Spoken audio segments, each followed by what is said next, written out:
औरत नकाब नहीं पहनती है, जो पर्दा नहीं करती है, वो क्या पहन रही है, कहां जा रही है, दुनिया नोटिस नहीं करेगी। मगर जब नकाब वाली औरत घर से निकलेगी, वो क्या कर रही है, किससे मिल रही है, कहां जा रही है। मेरे प्यारे साथियों, आज बड़े बड़े शहरों में, दिल्ली और मुंबई में बाकायदा ऐसे पार्क हैं, ऐसी जगह हैं जहां लड़के लड़कियां आपस में मिलकर के गुलछर्रे उड़ाते हैं। और मुझे बताने वालों ने बताया कि उन जगहों पर कितनी बुर्का वाली लड़कियां हैं जो अपने बॉयफ्रेंड से जाकर के मिलती हैं। समाज की इस्लाह करना है हमें, और आपको एक काम और भी करना पड़ेगा। मुसलमान नौजवान आज पैसा कमाने की अंधी दौड़ में भाग रहा है। कोई जुआ के जरिए पैसा कमा रहा है, कोई सट्टेबाजी के जरिए पैसा कमा रहा है, कोई ब्याज के जरिए पैसा कमा रहा है। इसी बिहार के बाज़ इलाकों में मुझे लोगों ने बताया कि जिन मुसलमानों के पास ढेर सारा पैसा है, वो अपने ही मुसलमान भाई को ब्याज पर कर्जा दे रहे हैं। ऐ मुसलमान, तुझे मालूम नहीं कि तेरी शरीयत में इस ब्याज को कितना बड़ा गुनाह करार दिया गया है। अल्लाह के नबी ने फरमाया कि सूद के ब्याज के 70 से ज्यादा दरवाजे हैं, जिसमें सबसे हल्का दरवाजा यह है, सबसे हल्का दर्जा यह है, अय्यन की हर रजुल उम्महु, कि इंसान अपनी सगी माँ के साथ जिना करे। अपनी सगी माँ के साथ जिना करना जितना बड़ा पाप है, जितना बड़ा गुनाह है, उससे भी बड़ा गुनाह ब्याज की रकम खाना है। इस्लाम में ब्याज के लिए कोई जगह नहीं है, और आज मुसलमान ब्याज खा रहा है।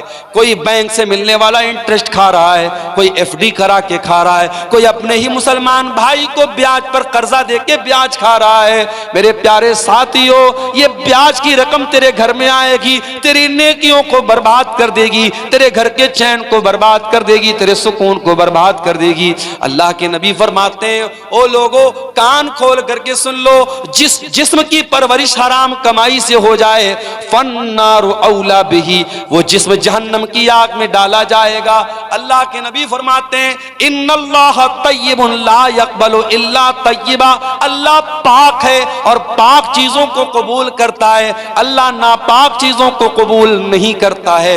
फिर अल्लाह के नबी फरमाते हैं, ओ लोगों, अल्लाह कुरान में ईमान वालों को भी यही हुक्म देता है, या अय्युहल्लज़ीना आमनू कुलू मिम्मा फिल अर्ज़ि हलालन तय्यिबा, ऐ ईमान वालों, जमीन के अंदर जो हलाल चीजें वो खाया करो। और अल्लाह अपने रसूलों से कहता है, या अय्युहर रुसुलु कुलू मिनत तय्यिबाति वअमलू सालिहा, ऐ मेरे पैगंबरों, ऐ मेरे रसूलों, पाक चीजों को खाया करो, हलाल चीजों को खाया करो। रसूलों को भी अल्लाह ने हलाल खाने का हुक्म दिया, और ईमान वालों को भी अल्लाह ने हलाल खाने का हुक्म दिया। और आगे अल्लाह के नबी फरमाते हैं, एक आदमी बहुत लंबा सफर करके आता है, उसके बाल मैले कुचैले हो जाते हैं, उसके कपड़े गंदे हो जाते हैं, और वो हाथों को उठा उठा के दुआ करता है और कहता है कि ऐ मेरे रब, ऐ मेरे रब। लेकिन उसका खाना हराम कमाई का, उसका पानी हराम कमाई का, उसका लिबास हराम कमाई का, उसकी परवरिश हराम कमाई की। फअन्ना युस्तजाबु लिज़ालिक, अल्लाह के नबी फरमाते हैं, उस इंसान की दुआ कहां से कबूल होगी।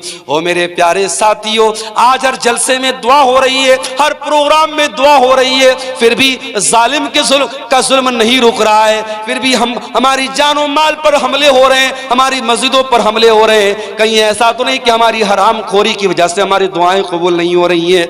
ओ लोगों, अपनी कमाइयों को हलाल कर लो, जब तक कमाई हलाल ना होगी तब तक अल्लाह ताला दुआओं को कबूल नहीं करेगा। सूद खा रहा है मुसलमान, ब्याज खा रहा है मुसलमान।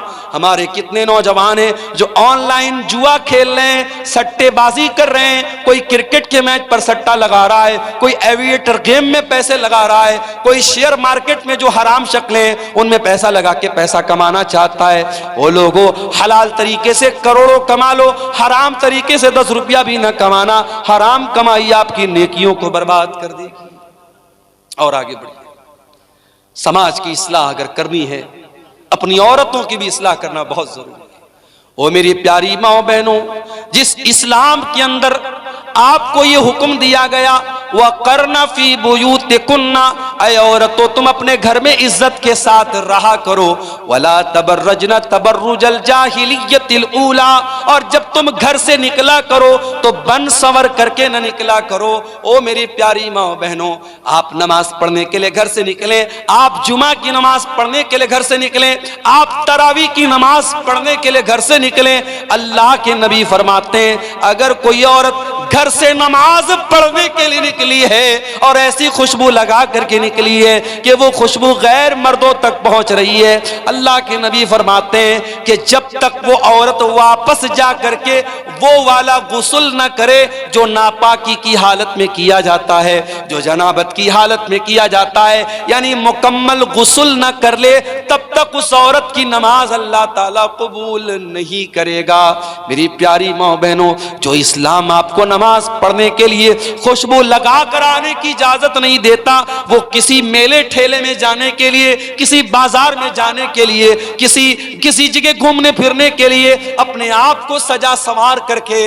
और आज जब से कोरोना का दौर आया, हमने इसी कटिहार और सीमांचल और अररिया के इलाके में देखा कि पहले जो लड़कियां पूरा नकाब लगाया करती थी, जो पहले लड़कियां पूरा हिजाब लगाया करती थी, अब हिजाब को तो छोड़ दिया गया। अब बहुत करती हैं तो क्या करती हैं, कपड़ा तो वही नॉर्मल पहने हुए हैं, वही नॉर्मल कपड़ा पहने हुए हैं, बस चेहरे के ऊपर एक मास्क लगा लिया और मास्क को समझ लिया कि ये पर्दे का अल्टरनेट हो गया। मेरी प्यारी माँ बहनों, ये मास्क लगा करके आपने अपने पर्दे का जनाजा तो खुद निकाल दिया है। ओ मेरी प्यारी बहनों, अपनी खूबसूरती को दुनिया के सामने नुमाया न करो। तुम्हें अल्लाह ताला ने पर्दे में रहने का हुक्म दिया है। अल्लाह कहता है ऐ नबी अपनी बेटियों से कह दो, ऐ नबी अपनी बीवियों से कह दो, ऐ नबी तमाम मुसलमान औरतों से कह दो कि जब वो अपने घर से निकला करे, युदनीना अलैहिन्ना मिन जलाबीबिहिन्ना, वो अपने ऊपर चादर डाल लिया करें, वो अपने ऊपर पल्लू डाल लिया करें, वो अपने ऊपर नकाब डाल लिया करें। ज़ालिक अदना अन युरफ़ना फला यूज़ैन, ये ज्यादा बेहतर है कि उससे उनको पहचान लिया जाएगा। अच्छा, आज क्या होता है, मदरसे में पढ़ने वाली लड़की है तो वो नकाब में रहेगी, स्कूल में पढ़ने वाली लड़की है तो वो क्या करेगी, मास्क लगा के घूमेगी या मास्क भी नहीं लगाएगी।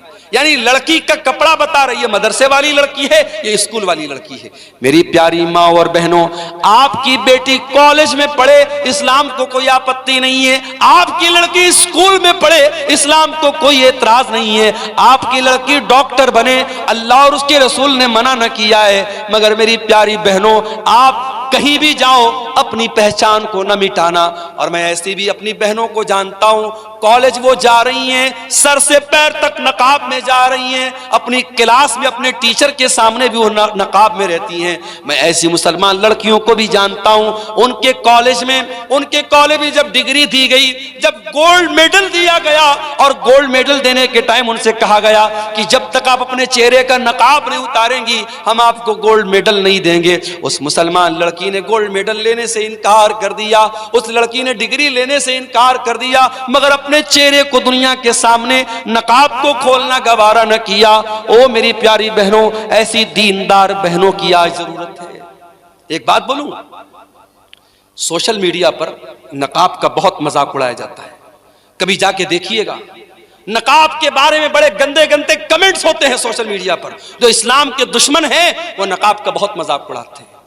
इसलिए मेरी प्यारी बहनों, आपसे एक अनुरोध करना चाहता हूं, एक रिक्वेस्ट करना चाहता हूं, जब नकाब पहन करके कटिहार जाओ, अररिया जाओ, किशनगंज जाओ, बहादुरगंज जाओ, किसी एयरपोर्ट पर जाओ, स्टेशन पर जाओ, कहीं पर भी जाओ, ऐ मेरी बहनों, ये नकाब सिर्फ एक कपड़े का टुकड़ा नहीं है। याद रखना, ये नकाब इस्लाम की पहचान है, ये तुम्हारे कल्चर की पहचान है, तुम्हारे संस्कृति का एक हिस्सा है। ये नकाब बताता है कि तुम मुसलमान लड़की हो, तुम मुसलमान घर की लड़की हो। इस नकाब की लाज रखना, इस नकाब का सम्मान गिरने न देना। ऐ मेरी बहनों, नकाब में रह करके कोई ऐसा काम न करना जो तुम्हें शोभा न देता हो। ये नकाब बताता है तुम इज्जतदार घराने की हो, कोई ऐसा काम न करना। देखिए, जब हम ब्लैक कपड़ा पहनते हैं, ब्लैक कपड़े पर कहीं कोई दाग लग गया मालूम नहीं होता है, लेकिन जब व्हाइट कपड़ा पहनते हैं, व्हाइट पर हल्का सा धब्बा भी लगेगा दूर से नजर आएगा अब्दुल गफ्फार साहब आपके कुर्ते पर दाग लगा हुआ है, एक हल्का सा धब्बा भी व्हाइट कपड़े पर पहचान लिया जाता है। जो औरत नकाब नहीं पहनती है, जो पर्दा नहीं करती है, वो क्या पहन रही है, कहां जा रही है, दुनिया नोटिस नहीं करेगी। मगर जब नकाब वाली औरत घर से निकलेगी, वो क्या कर रही है, किससे मिल रही है, कहां जा रही है। मेरे प्यारे साथियों, आज बड़े बड़े शहरों में, दिल्ली और मुंबई में बाकायदा ऐसे पार्क हैं, ऐसी जगह हैं जहां लड़के लड़कियां आपस में मिलकर के गुलछर्रे उड़ाते हैं। और मुझे बताने वालों ने बताया कि उन जगहों पर कितनी बुर्का वाली लड़कियां हैं जो अपने बॉयफ्रेंड से जाकर के मिलती हैं, अपने आशिकों से जाकर के मिलती हैं, और नकाब में है, पर्दे में है, और उनका जो आशिक है उसके हाथ का कलावा बता रहा है, उसके हाथ की अंगूठी बता रही है वो लड़का मुसलमान नहीं है, वो लड़का गैर मुस्लिम है, वो लड़का मुशरिक है, वो लड़का काफिर है। और ये मुसलमान बुर्का पहन करके उस गैर मुस्लिम लड़के के साथ जाकर के जिना कर रही है, उसके साथ बदकारी कर रही है। मेरे प्यारे भाइयों, मैं कहता हूं उन लड़कियों के माँ बाप कहां मर गए, उनके गार्जियन कहां मर गए, या तो वो इतने अंधे हो चुके हैं उनको खबर भी नहीं कि हमारे घर की बेटी कहां जा रही है, या वो इतने भोले भाले बन चुके हैं कि अपनी बेटी को उन्होंने खुली छूट दे रखी है। मेरे प्यारे साथियों, आपकी भी जिम्मेदारी है, अगर आप बेटी के बाप हैं, आप बेटी के गार्जियन हैं, ये बहुत बड़ी जिम्मेदारी आपके कंधे पर है। अल्लाह कयामत के दिन पूछेगा, इस कदर बुराई का दौर था, लड़के लड़कियां इतना जिना कर रहे थे और तेरे घर में जवान बेटियां थी, तूने अपनी बेटियों की देख रेख क्यों न की, तूने अपनी बेटियों की सही तरबियत क्यों न की। ओ मेरे प्यारे भाइयों, बचपन से अपनी बच्चियों को इतनी अच्छी तरबियत दो, इतना नेक बनाओ, इतना दीनदार बनाओ कि कल जब तुम्हारी बेटियां जवान हो जाएं और गलत कोई काम करने के लिए उनको उकसाएं तो उनके दिल में ये ख्याल आए कि नहीं नहीं, मेरे बाप ने जो तरबियत की है वो तरबियत मुझे गलत कदम उठाने नहीं देगी। और याद रखिए, जब भी कोई लड़की बिगड़ती है, जब भी कोई लड़की गलत रास्ते पर जाती है, तजर्बे की बात आपको बता रहा हूं, एक्सपीरियंस की और अनुभव की बात आपको बता रहा हूं, लड़कियों के बिगड़ने में 3 लोगों का बहुत बड़ा हाथ होता है। लड़की अगर बिगड़ रही है, गलत रास्ते पे जा रही है, 3 लोगों का बहुत बड़ा हाथ है। कौन 3 लोग?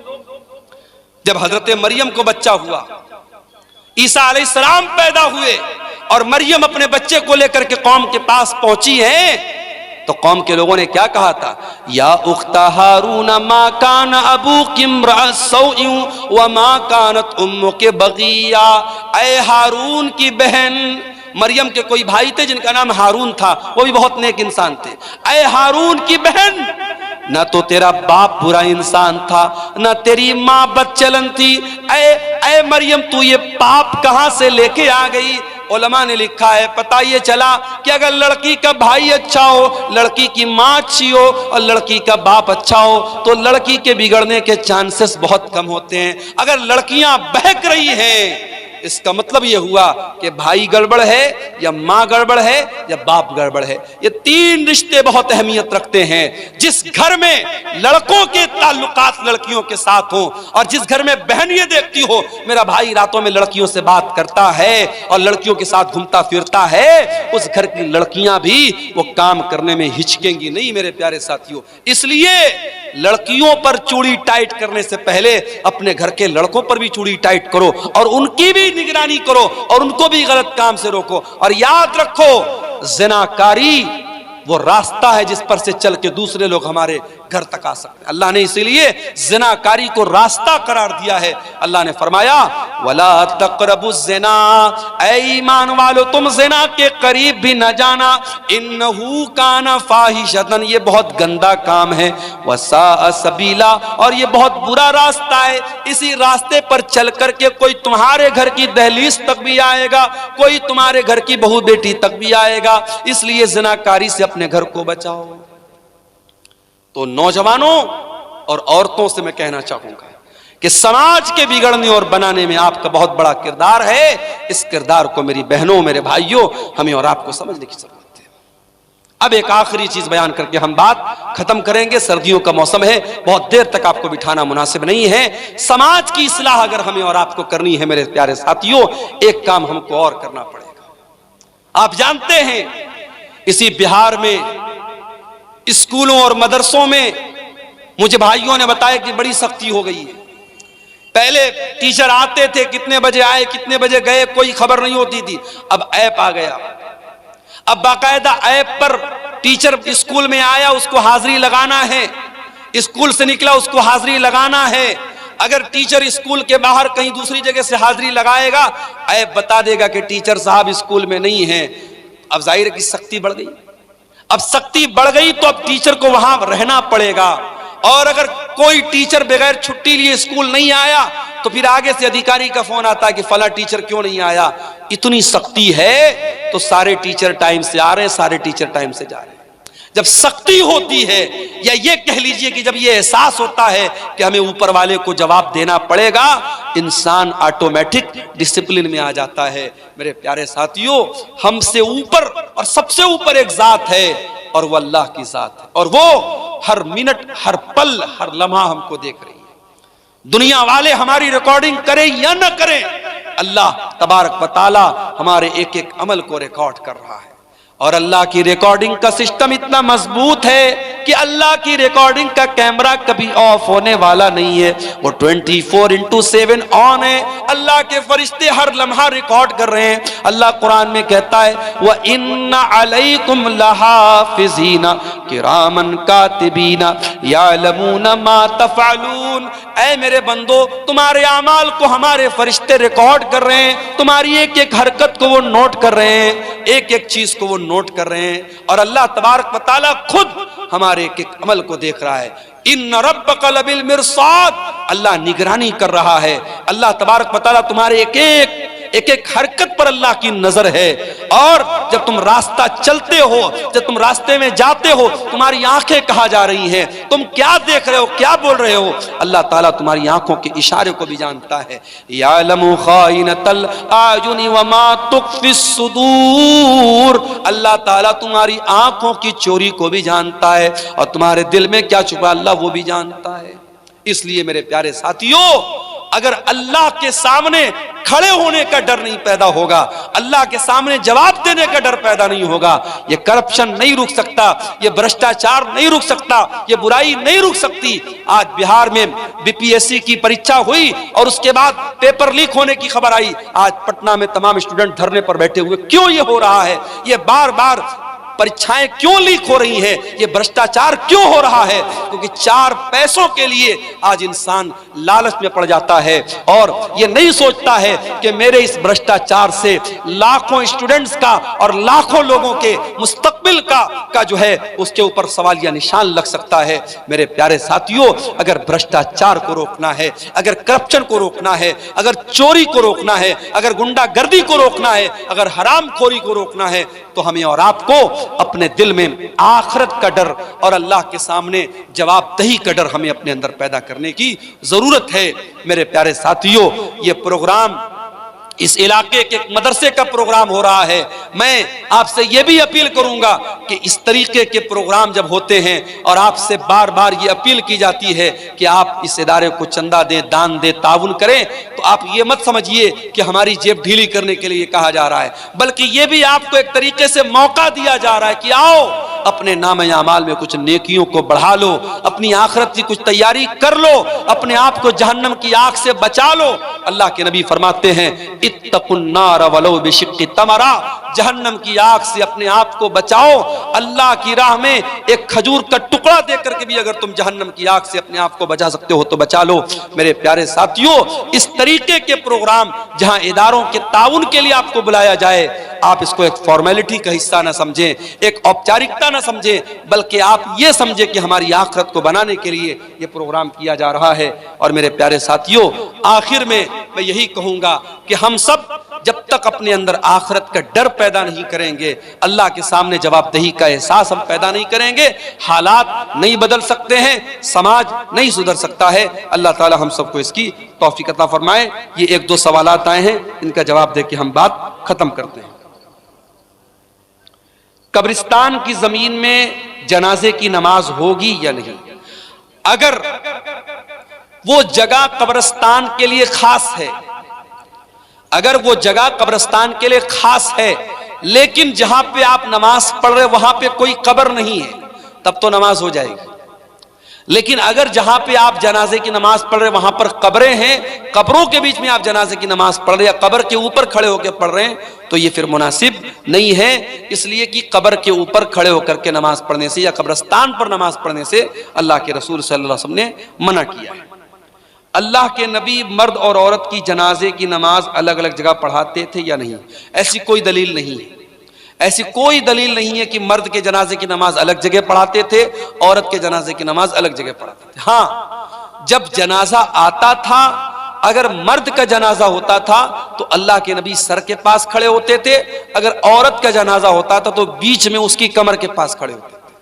मर्द और औरत के जनाजे में नबी के खड़े होने का तरीका अलग था, लेकिन जनाजा की नमाज पढ़ाने की जो जगह थी वो एक ही थी। अलग अलग होने की मेरे इल्म में कोई दलील नहीं है।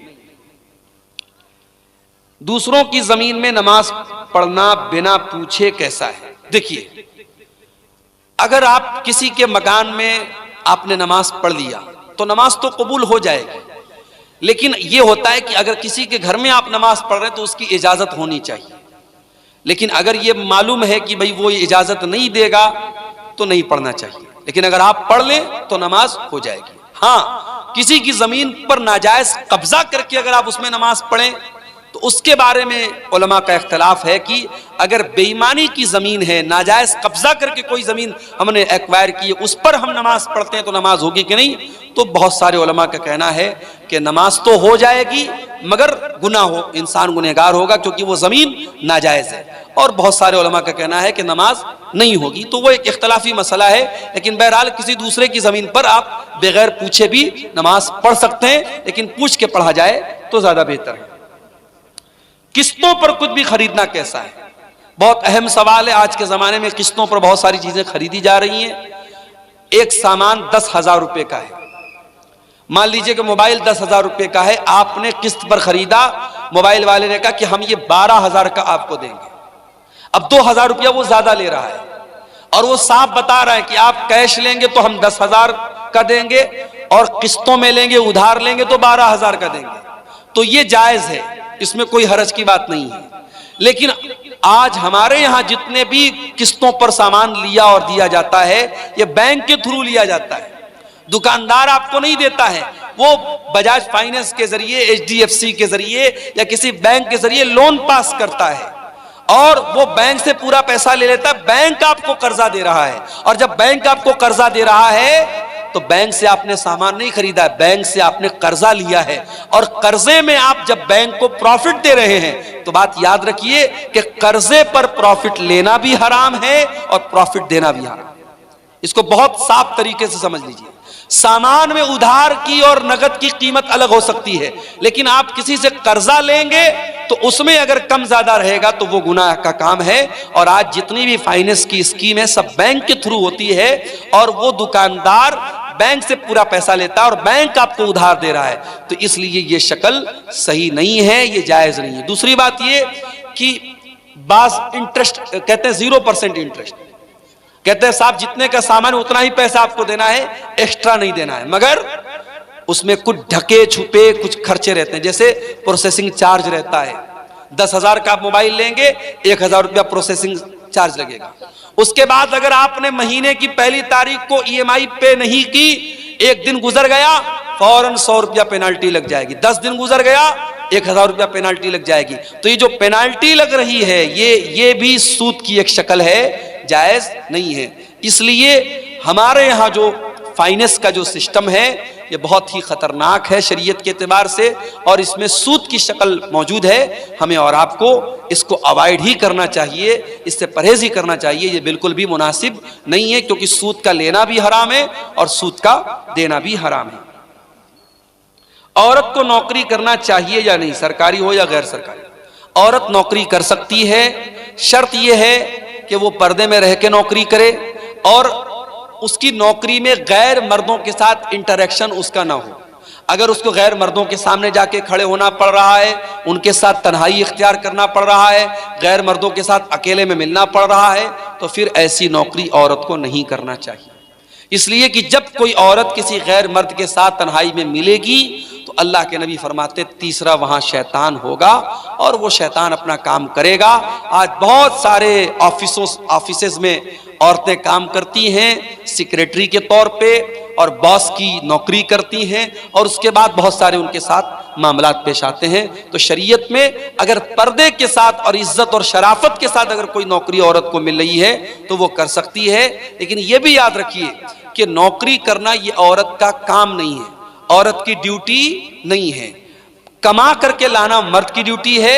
अगर मर्द की कमाई से घर चल रहा है, सुकून की रोजी आ रही है तो उसी पर इक्तफा किया जाए, बिला वजह औरत से नौकरी न कराया जाए। लेकिन अगर इज्जत के साथ और पर्दे के साथ औरत नौकरी करना चाहे तो कर सकती है, कोई हरज की बात नहीं है। ठेके पर जमीन लेना और सालाना कुछ क्या लिखा है कटौती करना, क्या मतलब है? ठेके पर जमीन लेने का क्या मतलब है?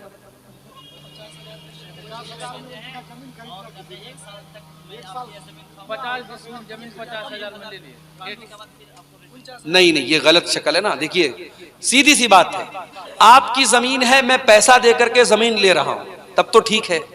अब मैंने आपको पैसा दिया और आपने मुझे जमीन दिया, अब 1 साल तक मैं आपकी जमीन से फायदा उठाऊं और आप मेरे पैसे से फायदा उठाएं, तो ये शक्ल भी सूद की शक्ल है। इसका मतलब यह हुआ कि आपने मुझको जो जमीन दी और मैंने आपको 1 लाख रुपया दिया, तो 1 लाख मैंने उधार दिया आपको, और उधार का बेनिफिट क्या उठाया जा रहा है कि जमीन ली जा रही है। तो उधार पैसे पर किसी भी तरीके का बेनिफिट लेना सही नहीं है। आप जमीन का अगर लेन देन कर रहे हैं, एक होता है कि एडवांस दे दिया, 1 लाख रुपया हमने एडवांस दे दिया, 1 साल में हम पूरा पैसा अदा करेंगे, वो एक अलग शक्ल हो गई। लेकिन अगर किसी को जमीन हमने पैसा उससे जमीन ले ली और 1 साल तक हमने फायदा उठाया और उसके बाद पैसा वापस कर दिया, जमीन वाले ने जमीन वापस कर ली, तो फिर ये शक्ल सही नहीं है। बाकी मजीद उसकी जो शक्लें हैं वो आप अपने इलाकाई उलमा से समझ लो तो ज्यादा बेहतर है। पति पत्नी आपस में मुलाकात के दौरान किसी प्रकार के, जो बहुत मशहूर चीज है हमारे यहाँ, मैं नाम नहीं पढ़ रहा हूं उसका, सवालात का, क्योंकि बच्चे वगैरह भी बैठे हैं, मियाँ बीवी की मुलाकात के पहले हमल को रोकने के लिए जो तरीके इस्तेमाल होते हैं, 2-3 शक्लें हमारे यहाँ ज़्यादा राइज हैं। जैसे वो ख़वातीन गोली वगैरह लेती हैं या मर्द हजरात कुछ चीज़ों को इस्तेमाल करते हैं। तो सवाल पूछा गया कि उसको इस्तेमाल करना कैसा है। तो देखिए, अब जाहिर है कि अल्लाह के रसूल के दौर में या सहाबा के दौर में तो ये चीज़ें नहीं थी, लेकिन उस दौर में भी प्रेगनेंसी ना हो, हमल ना हो, उसके लिए कुछ तरीके अपनाए जाते थे। एक तरीका था अज़्ल का तरीका। तो अज़्ल का जो तरीका था उसमें यह था कि मर्द जो होता था वो यानी ये नौबत ही ना पैदा हो कि प्रेगनेंसी का कोई मामला पेश आए, वो ऐसा तरीका अपनाता था। तो अल्लाह के नबी सल्लल्लाहु अलैहि वसल्लम उसको हराम करा, आपने कहा बचो तो बेहतर है, लेकिन आपने हराम करार नहीं दिया। तो इसीलिए उलमा का ये कहना है कि अगर इस तरीके की एहतियाती तदाबीर अगर इस्तेमाल की जाए, और वो भी इस वजह से कि भी बच्चा छोटा है, अगला बच्चा अगर पैदा होगा तो इस बच्चे के दूध वगैरह पीने पर या इसकी परवरिश पर मसला आएगा, तो इस सोच के साथ अगर वो उन चीज़ों को इस्तेमाल करता है तो उसकी गुंजाइश बनती है। लेकिन हाँ, सिर्फ इस डर से कि पैदा हो जाएगा तो हम कहाँ से खिलाएंगे, या कोई ऐसा तरीका अपनाना कि परमानेंट हमल ना हो, या नसबंदी करा लेना, या इस तरीके का कोई ऑपरेशन करा लेना कि आइंदा औलाद ना हो बिना किसी मजबूरी के, तो ये ठीक नहीं है, ये मुनासिब नहीं है। या इसी तरीके से अगर हमल ठहर गया, हमल के ठहरने के बाद कोई दवा खिला करके हमल को ज़ाय करना, ये सारी शक्लें हराम हैं। इन सब से हमें परहेज करना चाहिए और बचना चाहिए। जब उलमा जहेज लेते हैं तो आम आदमी को क्यों मना करते हैं? बहुत अच्छा सवाल है। उलमा अगर जहेज लेते हैं तो क्या वो आम आदमी को मना नहीं कर सकते? अगर आलिम का काम तकरीर करना है, बयान करना है, और जब वो शादी का मसला बयान करेगा तो क्या इस वजह से कि उसने कभी जहेज लिया था, क्या वो इसको जायज करार दे? नहीं। देखिए, जो चीज गलत है आलिम के करने से वो सही नहीं हो जाएगी। और आप अल्लाह ताला क्या ये जवाब नहीं दे सकते कि वो हमारे मोहल्ले के तो मौलाना साहब करते थे, मौलाना साहब के कोई काम करने से वो काम सही नहीं हो जाएगा। सही और गलत का मेयार कुरान और हदीस है, सही और गलत का मेयार दलील है।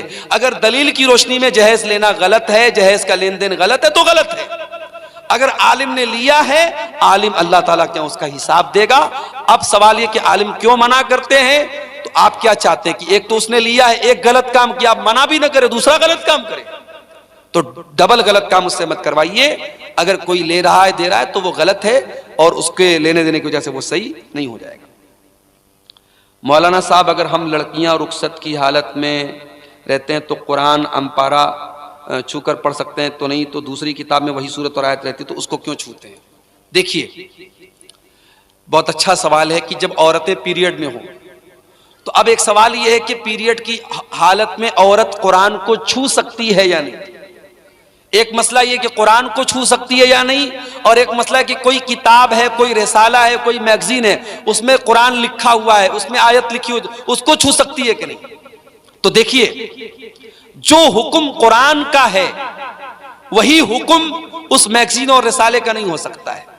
इसलिए कि आप देखिए कि अल्लाह के नबी सल्लल्लाहु अलैहि वसल्लम ने बादशाहों को लेटर लिखा और उसमें बिस्मिल्लाहिर्रहमानिर्रहीम भी लिखा, कुरान की आयत भी लिखी, और बादशाह लोग जाहिर काफिर थे, उनके हाथ में वो लेटर गया।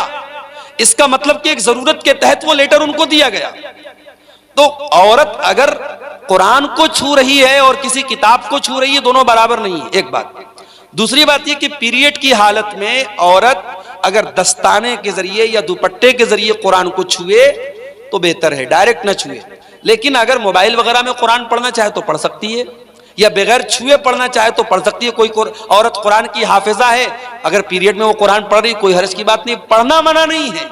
छूने के बारे में बाज हदीसें ऐसी हैं कि छूना सही नहीं है, तो छूने के लिए वो दुपट्टा या दस्ताना वगैरह इस्तेमाल करे। और तो रिसाला और जो मैगजीन वगैरह है उसको पढ़ सकती है, उसमें कोई हर्ज की बात नहीं, उसका हुक्म वो नहीं है जो कुरान का हुक्म है। मौलाना साहब, क्या हम लोग गोबर से घर पोंछ सकते हैं? देखिए, गोबर एक गंदगी की चीज है, गोबर एक गंदगी की चीज है, और इसीलिए हदीस में गोबर से इस्तिंजा करने से मना किया गया है। गोबर के बारे में कुछ हदीसों में यह भी आया है कि वो जिन्नात की खुराक है, तो इसलिए उसको घर वगैरह में, उसको पोंछने वगैरह में इस्तेमाल करना मुनासिब तो नहीं मालूम होता है, लेकिन हम इसको हराम और नाजायज तो नहीं कह सकते। इसके बारे में भी आप अपने इलाकाई उलमा से जो इन हालात को ज्यादा बेहतर समझते हैं उनसे आप राब्ता करें तो ज्यादा बेहतर है। वल्लाहु आलम बिस्सवाब।